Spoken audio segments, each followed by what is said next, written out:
Essa live aqui é para você que tem ansiedade social e para você que quer saber quanto tempo demora para você resolver todos esses problemas da sua vida que te incomodam. É para você que tem medo de ser julgado, é para você que tem medo de se envolver num círculo social, é para você que tem dificuldade de se expressar de certa forma e quer saber quanto tempo demora para resolver todos esses problemas, certo? Então, vamos lá, vamos começar aqui. Esse quadro aqui é o Desabafos Ansiosos, onde eu pego desabafos de pessoas ansiosas na internet, pessoas anônimas, e eu analiso de forma completamente técnica com o intuito de ajudar essa pessoa que está sendo analisada e ajudar você que se identifica de alguma forma com a história dessa pessoa que eu vou analisar.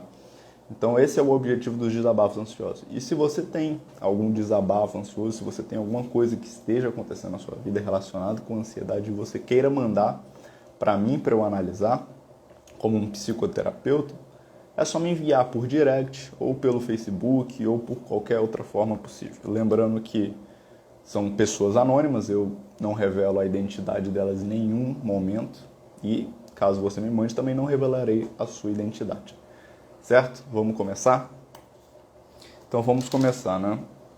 Eu dei o nome fictício aqui para esse desabafo ansioso, né? Dei o nome fictício de Jonas. Esse aqui é o Jonas. E o Jonas colocou um título no desabafo ansioso dele. Ele colocou num título o seguinte: em quantos anos eu consigo curar minha ansiedade social e autoestima? Quantos anos eu consigo? Certo? E aqui ele vai começar a falar sobre a vida dele. Olá a todos. Tenho 23 anos, sou um indivíduo introvertido e, em certas ocasiões, tímido. Isso aqui já é muito importante. E eu já quero começar comentando sobre isso. O Jonas, ele já tem uma certa noção de o que é introversão e o que é timidez. Porque muitas pessoas acreditam que a introversão está relacionada com a timidez. A pessoa é introvertida significa que ela é tímida, mas isso não é uma verdade. O que é uma pessoa introvertida? Uma pessoa introvertida é uma pessoa que não tem uma necessidade natural de se expandir no ambiente. Ela não chega no ambiente, se expande e começa a se envolver com todo mundo, começa a conversar, tem aquela vontade de botar para fora. Ela não tem isso. Ela não tem. Ela consegue simplesmente ficar parada. Ela consegue ficar parada sem se expandir. E isso para ela é muito natural. Ela consegue ficar em silêncio, consegue ficar observando o ambiente, ela consegue ficar calada, sem falar um A. Isso é uma pessoa introvertida. Só que quando uma pessoa introvertida precisa se expor, por exemplo, vamos imaginar que uma pessoa introvertida trabalha como gerente e ela precisa conversar com a equipe dela. Ou ela está na faculdade e precisa apresentar um trabalho em público, um trabalho na frente de todo mundo. Uma pessoa que é introvertida, ela simplesmente vai lá e vai fazer sem problema nenhum. Ela vai apresentar o trabalho, ela vai conseguir conversar com a equipe dela, ela vai conseguir falar em público sem problema nenhum. Ela faz o que precisa ser feito. Só que a natureza dela é de ficar parada, em silêncio. Ela gasta menos energia ficando em silêncio. Quando ela tem que falar em público, ela gasta mais energia. É muito mais difícil para uma pessoa introvertida se envolver com todo mundo, né, expandir, do que para uma pessoa... Não, é muito mais fácil para uma pessoa extrovertida se expandir, conversar com todo mundo, apresentar, fazer apresentações públicas e tudo mais. Mas uma pessoa introvertida também consegue, ela só gasta um pouco mais de energia, né? Porque é algo contra a natureza dela. E uma pessoa tímida? O que é uma pessoa tímida? Ora, uma pessoa tímida é uma pessoa que pode ser extrovertida ou introvertida. Pode ser uma pessoa introvertida ou extrovertida, só que ela não consegue se expor, porque ela acha que está todo mundo o tempo todo olhando para ela. Ela acha que está todo mundo o tempo todo julgando ela. Então ela não consegue. Se ela tem que apresentar um trabalho, ela fica ansiosa, às vezes ela tem crise de ansiedade, começa a ter sudorese, o coração acelera. Se ela tiver que liderar uma equipe, ela tem dificuldade, ela tem muita dificuldade porque ela vai achar que os outros estão falando mal dela, falando por trás dela. Então ela vai estar sempre pensando nessas possibilidades. E a gente vai falar mais sobre a timidez ao longo desse desabafo aqui do Jonas, certo? Então, vamos continuar aqui. Sofro de ansiedade social desde os meus 15 anos. Então ele já está sofrendo de ansiedade social há quase 10 anos, né? Ou seja, quando estou em um círculo social muito grande, principalmente se não forem pessoas que eu conheço,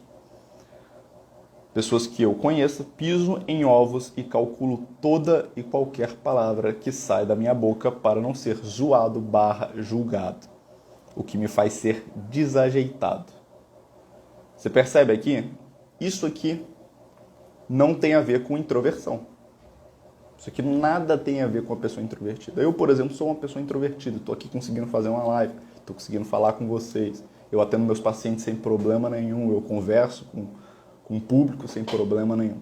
Isso nada tem a ver com introversão. Tem mais a ver com a timidez e com essa ansiedade social que ele comentou. Olha, perceba aqui, olha. Piso em ovos e calculo toda e qualquer palavra que sai da minha boca para não ser zoado e julgado, o que me faz ser desajeitado, claro. Se você está calculando cada coisa que você faz, você vai parecer um robô. E quando de fato sou zoado / julgado, tenho uma crise de irritabilidade muito grande, abre parênteses, raiva direcionada à pessoa, fecha parênteses, ou um ataque de ansiedade leve, o que me faz ficar mais desajeitado ainda. Então, vamos começar a falar dessa frase aqui, olha. Piso em ovos e calculo toda e qualquer palavra que sai da boca para não ser zoado ou julgado. Uma pessoa que tem ansiedade social e é tímida, né? O que acontece com essa pessoa? O que se passa pela cabeça dessa pessoa? O que se passa pela cabeça dessa pessoa é que todos estão o tempo inteiro olhando para ela.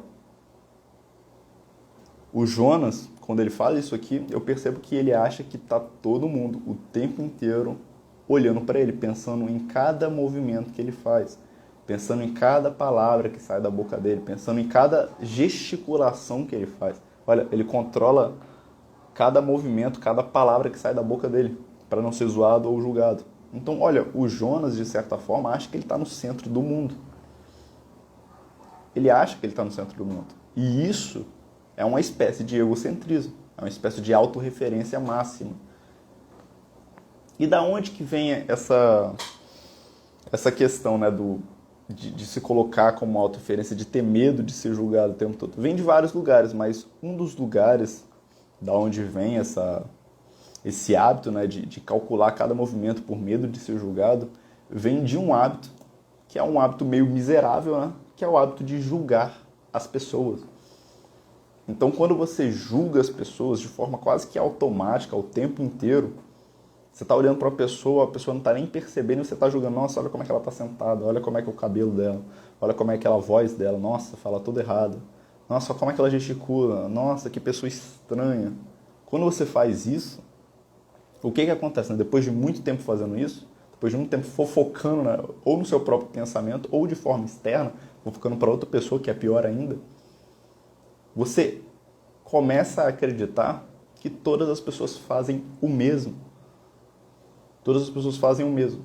Então você começa a pensar o tempo inteiro, meu Deus, se eu penso isso, se eu julgo essas pessoas o tempo inteiro, elas com certeza vão me julgar de volta. E esse é o maior dos problemas da fofoca, né? da maledicência, de ficar falando mal dos outros, de ficar julgando os outros. Porque quando você abre a porta para julgar as pessoas que estão fora, elas também têm a porta aberta por você mesmo, para elas julgarem você. E na maioria das vezes elas nem estão julgando, né? Na maioria das vezes nem estão julgando. Então, quando você abre a porta para julgar alguém, essa porta continua aberta e a pessoa pode te julgar de volta. E é aí onde você se coloca em uma prisão. Você se coloca numa prisão. E aí você começa a ficar igual o Jonas. Você começa a ficar igual o Jonas, olha aqui. Quando estou em um círculo social muito grande, principalmente se não forem pessoas que eu conheço, piso em ovos e calculo toda e qualquer palavra que sai da minha boca, para não ser zoado ou julgado. Ou seja, Se de certa forma ele já faz isso com ele mesmo, ele está se julgando o tempo inteiro, né? Como se ele fosse o centro das atenções. Se ele já chegou nesse estágio aqui, provavelmente ele já fez isso com outra pessoa. Provavelmente ele fica olhando para as outras pessoas também. Então, quando ele está no círculo social, ele olha para as outras pessoas, fala, nossa, aquele pessoal ali, não, nada a ver, fez um negócio ali, que feio, que chato, que sei lá o quê. E aí a porta se abre e ele fica com medo de que façam o mesmo com ele. Agora vamos continuar aqui, que tem uma parte muito importante desse parágrafo aqui que o Jonas falou, olha. E quando de fato sou zoado ou julgado, tenho uma crise de irritabilidade muito grande, raiva direcionada à pessoa, ou um ataque de ansiedade leve, o que me faz ficar mais desajeitado ainda. Da onde que vem esse ataque de irritabilidade? O que é esse ataque de irritabilidade? Bom, eu vou explicar para vocês como é que isso funciona de forma bem técnica. O nosso cérebro, ele possui um mecanismo de defesa chamado mecanismo de luta e fuga. Então, quando o nosso cérebro entende que a gente está numa situação de perigo, ele ativa essa reação de luta e fuga. E o nosso corpo se prepara para lutar ou para fugir. Então, o que está acontecendo aqui? O que está acontecendo aqui, o cérebro do Jonas está desregulado e ele está achando que situações que não são perigosas, na verdade, são perigosas. Então, como por exemplo, uma interação social. A mente dele, o mecanismo de luta e fuga dele, acha que uma interação social pode ser algo perigoso. Então, ele está ativando e está tendo essa reação de luta e fuga nesses ambientes. E o que acontece, né? O seu corpo vai te preparar para lutar ou para fugir. Então, olha o que acontece aqui. Tem uma crise de irritabilidade muito grande e uma raiva direcionada à pessoa. Ou seja, quando alguém zoa o Jonas, o mecanismo de luta e fuga dele dispara e aquela vontade de lutar aparece. Então ele fica com raiva, ele quer bater na pessoa, parece aqui, ó, uma raiva direcionada muito grande. Então ele tem vontade de agredir essa pessoa porque o mecanismo de luta e fuga é isso. É agredir ou fugir. É agredir ou fugir. E a parte da fuga é essa daqui, olha. Ou um ataque de ansiedade leve. Provavelmente deve ser o coração acelerando um pouquinho, talvez a respiração fique um pouco ofegante. E uma vontade de sair dali. Vontade de sair, não, eu quero sair daqui. O que me faz ficar mais ajeitado ainda. Ou seja, quando você tem uma crise de ansiedade, ou quando você tem esse ataque de raiva, né, que também faz parte de uma crise de ansiedade, o que acontece é que isso gera ainda mais ansiedade.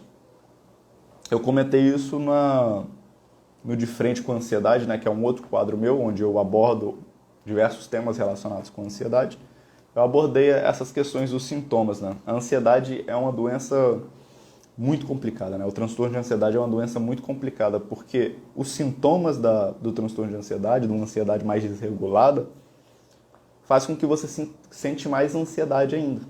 Então, o coração acelerado, que é um sintoma da ansiedade, faz com que você fique mais ansioso ainda, porque você acha que você está tendo um ataque do coração. A respiração ofegante também faz você achar que você está tendo algum tipo de ataque, talvez algum derrame, alguma coisa do tipo.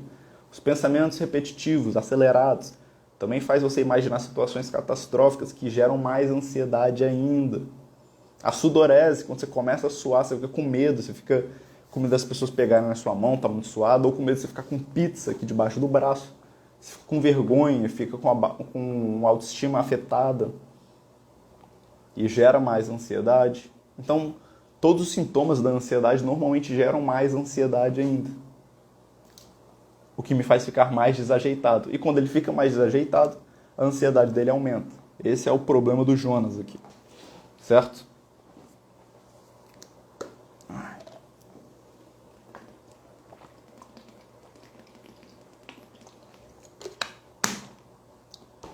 Vamos continuar, porque a história do Jonas ainda não acabou. Ok. Agora, quanto à minha autoestima, bom, consigo resumir bem. Sou gordo e suo bastante. O suor pode estar relacionado com a gordura, mas pode estar relacionado com a ansiedade, ou os dois juntos. Antes de 2020 e da pandemia, eu tinha perdido mais de 25 quilos. Que ótimo. Fui de 140 quilos para 115 quilos. Mas, infelizmente, engordei tudo de novo. E agora me encontro com 146 quilos. A minha pergunta é: em quanto tempo de terapia eu consigo me curar em 100% todos esses meus problemas? Ou melhor, consigo de fato alterar estes meus traços de personalidade que cultivo desde a minha adolescência? Ou é impossível? Certo? Ele faz uma pergunta aqui, meio que até com certo desespero, né? É possível eu me curar de tudo isso que eu estou sentindo? Em quanto tempo eu consigo isso? Ou é impossível mesmo? Ou eu vou ser assim para sempre? Já respondendo essa questão aqui, né? Essa dúvida dele, se é impossível, olha... Opa! É plenamente possível, né? É plenamente possível, né? Porque, de certa forma, a gente já muda o dia inteiro, né? A gente está o tempo inteiro mudando. Mudando. Então, óbvio que é possível mudar. A gente é um ser humano, a gente não é uma caneta. A gente não é uma caneta, a gente não é... Até uma caneta muda. Algum dia, talvez, essa caneta seja reciclada e vire outra coisa. É uma coisa que eu gosto de pensar. Por exemplo, eu penso assim, olho para um carro e falo, nossa, será que esse carro já foi uma geladeira? Então, até as coisas mudam, sabe? Elas são recicladas, elas viram outras coisas, elas viram outros materiais, são derretidas. Então, se até coisa muda, por que uma pessoa não é capaz de mudar, né? Uma pessoa que nem está terminada, a vida dela nem acabou. Uma pessoa que vive no eterno gerúndio, né? Está sempre acontecendo, está sempre caminhando. O caminho se faz ao caminhar. É aquela frase. Tem uma frase do Ítalo também, Ítalo Marcilli. Somos pedreiros de obras inacabadas. Sabe? Então, óbvio que você consegue mudar. Mas quando você faz essa pergunta da seguinte maneira: em quanto tempo de terapia eu consigo curar em 100% todos os meus problemas? 100% dos seus problemas? Primeiro, você tem 146 quilos. Só que, olha só, quando você faz esse tipo de pergunta, eu vejo que... Tô falando com o Jonas, né? Eu vejo que você quer uma mudança gigantesca, né? Que você demorou anos para desenvolver. Assim, ó, no estalo de dedo. Você quer simplesmente perder 100 quilos, né? Sei lá, 80 quilos em um estalar de dedos. Você quer melhorar toda a sua autoestima em um estalar de dedos. Você quer melhorar toda a sua crise de ansiedade em um estalar de dedos. Essa questão física aqui mesmo, olha, você vai ter que perder, não sei sua altura, né? Mas você vai ter que perder aproximadamente uns 60 quilos ou 50 quilos. Isso aqui é trabalho de anos. É trabalho de anos. Anos fazendo academia, fazendo alimentação saudável, não querendo emagrecer de forma completamente rápida, né? Porque aí você acaba perdendo água e não acaba perdendo gordura, não constrói massa muscular, e aí acontece isso que aconteceu aqui, aquele efeito sanfona, né? Você tinha 140, emagreceu para 115 e voltou para 146. É um efeito sanfona, quando você não emagrece de forma saudável. Então, só essa questão do peso aqui vai demorar anos. E, obviamente, ela vai afetar a sua questão com a ansiedade, sua questão com a autoestima e tudo mais. Então, só essa questão aqui é anos. As pessoas não percebem isso. Elas demoraram anos para construir. Cara, para você construir um corpo de 140 quilos, são anos comendo mal. São anos ficando no sedentarismo. Então, não adianta querer chegar aqui e falar, quanto tempo demora? Quanto tempo será que demora? Você quer que eu fale que demora exatamente um ano, 6 meses, 2 dias e, sei lá, 16 horas. Não tem essa resposta mágica. Não tem essa resposta mágica. O que você precisa fazer é começar a mudar um dia depois do outro. É todo dia ir no treino. Você precisa ganhar uma vez por dia. Você precisa uma vez por dia ganhar. Não pensa nesse longo prazo, assim, não, vou ter que treinar 365 dias por ano. Não. Pensa assim, não, todo dia eu tenho que treinar. Todo dia é um dia. Eu só tenho que ganhar uma vez por dia.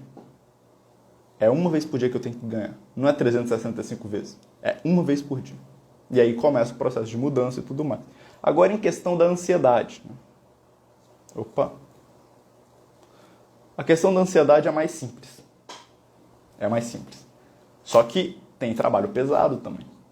É possível acabar com a sua ansiedade assim, de forma bem rápida. De forma bem rápida mesmo. Só que você precisa trabalhar pesado. Trabalhar pesado. Eu já tive clientes que resolveram, obviamente que não é todo caso que isso acontece, mas eu já tive clientes que resolveram uma síndrome do pânico em apenas uma sessão. Uma síndrome do pânico de 10 anos. O cliente tinha 10 anos de síndrome do pânico, sofria, não conseguia ir na faculdade por causa de uma questão mais de ansiedade social também. E em uma sessão a vida dele mudou. Eu já tive clientes que em 2 sessões mudaram. Eu tive clientes em 3 sessões resolveram suas crises de ansiedade. Eu já tive cliente que demorou, sei lá, 4 sessões, 5, no máximo 6, assim. Mas eu também já tive clientes que ficaram, sei lá, fazendo 10 sessões e não melhoraram completamente, né? Obviamente mudaram bastante a vida deles, mas não melhoraram. Então, não depende só do terapeuta, não depende só da técnica, não depende só do psicólogo, não depende só do psiquiatra, não depende de remédio. Depende muito de você. Depende muito de você. Certo? É possível acabar com a ansiedade, porque a ansiedade, o que a ansiedade é? Eu já expliquei aqui um pouco. A ansiedade, essa ansiedade fisiológica mesmo, ela está relacionada com o quê? Está relacionada com o mecanismo de luta e fuga desregulado. Ele está ativando em situações que não são perigosas. Então, por exemplo, uma interação social é perigoso? Você está num momento de perigo de vida ou morte? Alguém vai te matar ali? Alguém vai te bater, vai te dar um soco na cara? Não. Não. As pessoas não estão nem te julgando. Quem está se julgando é você mesmo. Então não é um momento de perigo. Só que o seu corpo, o seu cérebro está entendendo que aquilo é um momento de perigo. E a gente precisa regular esse mecanismo de luta e fuga. Outra coisa que precisa acontecer também para acabar com a ansiedade é organizar seus pensamentos. Se você tem pensamentos completamente desorganizados, significa que você vai começar a ter pensamentos catastróficos, né? Vai começar a criar cenários imaginários completamente terríveis, onde só coisas ruins acontecem, e o seu cérebro vai interpretar que aquilo está acontecendo e vai disparar o mecanismo de luta e fuga também. Outra coisa, as crenças, né? As ideias que você acredita. Por exemplo, a sua timidez, a sua ansiedade social, ela tá acontecendo, né? Porque você acredita que as pessoas estão o tempo todo olhando para você. Você acredita nessa ideia de egocentrismo, de autorreferência, de que você é o centro das atenções. E por acreditar nisso, você começa a ter pensamentos desorganizados. E por ter pensamentos desorganizados, o seu mecanismo de luta e fuga se desregula. Então, uma simples ideia, você está acreditando em uma ideia que está acabando com sua vida. Está acabando com sua vida. Então, essa é uma das melhores formas de acabar com a ansiedade, é a metodologia que eu uso e eu tenho muito resultado com isso. Regular o mecanismo de luta e fuga, organizar os pensamentos e ver em quais coisas você acredita ou você nem conhece. Às vezes tem coisas que você desconhece que se você conhecesse já te ajudaria bastante. Por exemplo, isso que eu estou falando para você. Se você começa a ter noção de como que a ansiedade funciona, você já vai falar, meu Deus do céu, então eu não sou o centro das atenções, as pessoas não estão olhando para mim quanto eu penso, né? Ah, então é isso que está acontecendo, eu sinto o coração acelerando porque é o meu mecanismo de luta e fuga que acha que eu estou em perigo, sabe? O simples fato de você conhecer isso já faz com que a ansiedade reduza, porque você vai entender o que está acontecendo. O maior problema das pessoas é que ela não entende nem o que está acontecendo. Eu pergunto, o que está acontecendo com você? Como é que está a sua vida? Eu não sei. Eu sinto uns negócios aqui, eu não sei o que é. Eu sinto, uns negócios estranhos. Entende? Então, pro Jonas, esquece essa ideia. Esquece essa ideia de querer ter um tempo para mudança. Quanto tempo? Não. Quanto você está disposto a mudar? O que você está disposto a fazer? O que você está disposto a fazer diariamente para acabar com a sua ansiedade? Dilson, quantas sessões são necessárias para acabar com a ansiedade? O que você está disposto a fazer em cada sessão? O que você está disposto a fazer no seu dia a dia? Você está disposto a fazer práticas? Você está disposto a meditar? Você está disposto a fazer de sensibilização sistemática, fazer batalhas diárias, que são umas técnicas minhas, né, que eu passo para os meus clientes, que dão muito resultado? Só que só dão resultado se forem colocados em prática. Você está disposto a fazer essas coisas? Bom, se você estiver disposto, o resultado vai vir muito rápido. Agora, se você quiser uma pílula mágica, se você quiser um remedinho que você toma e resolve toda a sua vida em um piscar de olhos, cara, aí já não é comigo. Aí você procura outra pessoa, com uma outra metodologia, com uma outra ideia de que resolve toda a sua vida com a pílula mágica. Isso não é comigo. Aqui é trabalho duro. Quer acabar com a ansiedade? Certo. Você fez diversas coisas, você teve diversos hábitos negativos na sua vida que fizeram com que você desenvolva essa ansiedade. O seu cérebro é um cérebro ansioso porque você treinou ele para ser ansioso. Você viu o mundo, você aprendeu a ser ansioso, você foi treinado para ser ansioso. Você batalhou por essa ansiedade. Você não percebe, mas você batalhou para ter essa ansiedade. E agora você simplesmente quer acabar com essa ansiedade assim? Não. Agora você vai ter que batalhar para acabar com ela. Você vai ter que ter novos hábitos positivos, né? Você vai ter que começar a cuidar da organização dos seus pensamentos, você vai ter que começar a prestar atenção nas coisas que você está acreditando. E você vai ter que começar a prestar atenção nas coisas que você nem conhece ainda. Você vai ter que começar a conhecer coisas. Ideias que vai fazer com que você simplesmente organize seus pensamentos e regule o seu mecanismo de luta e fuga. Tá ficando claro? Tá ficando claro. Eu espero que esteja ficando claro, porque isso é muito importante. Todos os desabafos que eu leio aqui, eles seguem um padrão. Olha, vamos pegar aqui o Jonas, o caso do Jonas, tá? Qual que é a motivação principal do Jonas aqui? Olhando para o Jonas, a gente acabou de ler o desabafo ansioso dele. Qual que é a principal motivação? Olha, eu vejo aqui que a principal motivação do Jonas é meio que ser aceito, olha. Ou seja, ele só quer ficar de bem consigo mesmo, ele só quer se sentir em paz, ele quer ser aceito. Ele quer ter, sabe, o afeto dele equilibrado. Porque ele está tendo problemas afetivos. Ele acha que está todo mundo julgando ele o tempo inteiro, ele deve deixar de fazer coisas porque as pessoas estão julgando ele, então ele está muito preocupado com essa questão afetiva. Então qual que é a motivação do Jonas? É ser aceito, é ser amado, é receber afeto. Qual que é a crença errada que ele está acreditando? Ele está acreditando nessa questão de autoimagem, de que ele precisa ter uma autoimagem e se as pessoas julgarem ele, vai destruir a autoimagem que ele tem.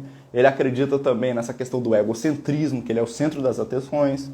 Ele deve estar julgando as pessoas, achando que isso não faz diferença na vida dele, só que quando na verdade isso pode ser uma coisa que está causando muita ansiedade nele. Então olha o tanto de coisa, olha o tanto de ideia que está acabando com a vida dele. Agora, tá, como é que essas ideias influenciam o pensamento dele? A autoimagem vai fazer com que ele fique com medo de se expor. O egocentrismo vai achar que ele é o centro das atenções, então ele vai estar o tempo todo calculando e pisando em ovos, como ele disse aqui. O outro eu nem lembro o que eu falei, mas vamos continuar então. Tá. E como que isso afeta o mecanismo de luta e fuga dele? Bom, quando ele começa a achar que ele é o centro das atenções e quando ele começa a ficar preocupado com a autoimagem dele, ele vai achar que situações sociais, né, quando ele está aqui em círculo, como é que ele fala? Quando ele está em um círculo social, ele realmente acha que ele é uma zona de perigo, como se fosse uma zona de guerra. Então ele vai estar o tempo todo pisando em ovos, e quando ele pisa errado, aí dispara o mecanismo de luta e fuga, e fica completamente desregulado. Aí ele tem aquelas crises de irritabilidade, ou seja, aquela parte da luta e fuga. Então a parte da luta ativa e ele quer agredir uma pessoa, quer xingar a pessoa, quer dar um tapa na cara da pessoa. Ou ativa a parte da fuga, então ele quer sair daquele ambiente, ele tem a crise de ansiedade dele, quer sair do ambiente, não quero ficar aqui não, quero ir para casa. Aí vai chegar um momento onde ele não vai nem querer sair de casa. Ele vai querer ficar preso no quarto dele o tempo inteiro. Certo? Então isso é muito complicado pro Jonathan. Ele precisa mudar essa motivação dele, né, de querer ser aceito o tempo inteiro. Ele precisa, se jogar pro mundo, começar a testar as forças dele, começar a querer ser mais forte, arrumar um emprego bom, estudar mais. Ele precisa mudar isso, precisa acabar com essas crenças, né, com esses comportamentos que ele tem.